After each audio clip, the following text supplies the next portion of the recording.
Happy last week of May, everyone. It is time for May favorites, and I'm going to preface this by saying I do not have many makeup favorites. I spent the beginning of the month really trying to focus on my Project Pan products. Then I had some Ulta points redeemed and some Sephora birthday gift cards. Was able to try some new things. However, my rosacea is really flaring up, really acting up, and I have put a halt to trying all new things. So I have talked about this in the past. Every few months, especially in the spring and the fall, I will get a really bad rosacea flare-up. For me, it has a lot to do with extreme temperature changes. It has either been 50 degrees and raining in southeastern PA, or it's been 85 and sunny, and my skin is just going through it. So flare-up is dying down. I've got some really great skincare that has been phenomenal. And I've also gone back to using my tried and true base products that I know work and will not fail me. And I can talk about those in a future video for anyone that has sensitivity, reactiveness, or may struggle with trying to cover redness, texture, or acne breakouts. So my first favorite this month is a rediscover. Actually, my first two favorites are a rediscover. First, Mint Invaders from Chocolate Space. So glad I ordered these K-Cups. I love the mint and chocolate flavor in coffee, and I'm glad I can get this one all year round from Bones. My second one is a mini mascara favorite, the Bobbi Brown Smoky Eye Mascara. I was able to get a small one of these when I redeemed some of my Ulta points, and I remember trying this probably like 10 years ago, and I liked it, but I didn't remember anything about it. So I like more volumizing mascaras. I like the natural bristle brushes. I do not mind using 3 to 4 coats, and I also don't mind if my lashes get a little clumpy in the pursuit of volume. This is an absolutely great mascara. Delivers volume. There is a little bit of clumpiness once you get to coat 3 to 4, so personal preference. Doesn't flake, doesn't bother my eyes, removes pretty easily with an oil-based eye makeup remover. Next time I need a mascara, I think I'm gonna get a full-size tube of this. And then I have two base favorites.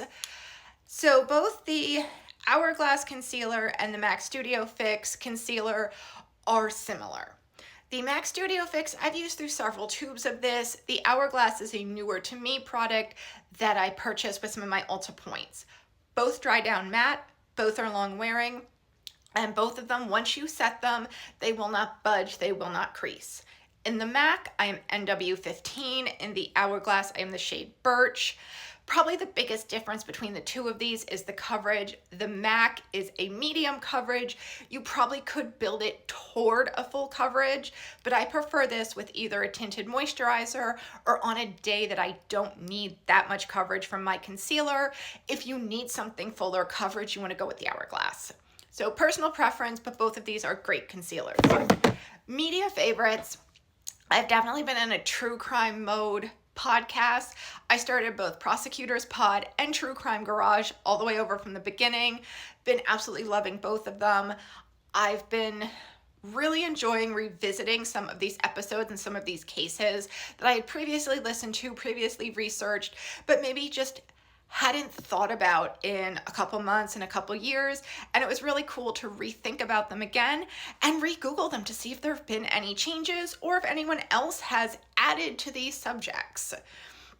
And then for show favorites, again, still in the true crime, I've been using my BritBox subscription and I started watching Prime Suspect. Prime Suspect stars Helen Mirren and it ran for quite a few years in Britain. This is more of a police procedural drama. If you tend to prefer like a Law and Order, you would probably really enjoy this. And then in between Prime Suspect, because Prime Suspect is pretty serious, it's on the grittier side and you really do have to pay attention to it. So there are just some days, if I'm tired, if I'm in a bad mood, I don't have that level of patience.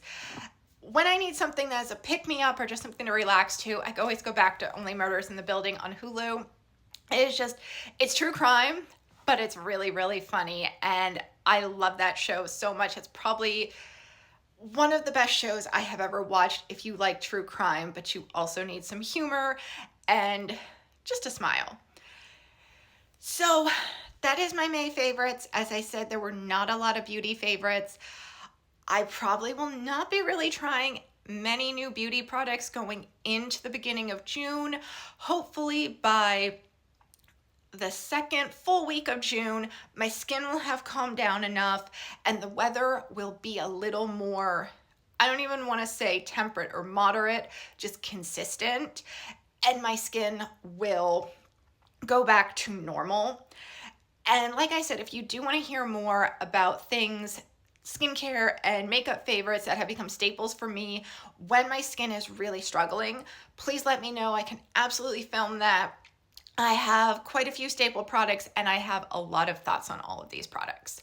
So I hope you all had a great month of May. Leave your favorites in the comments below and onward to June.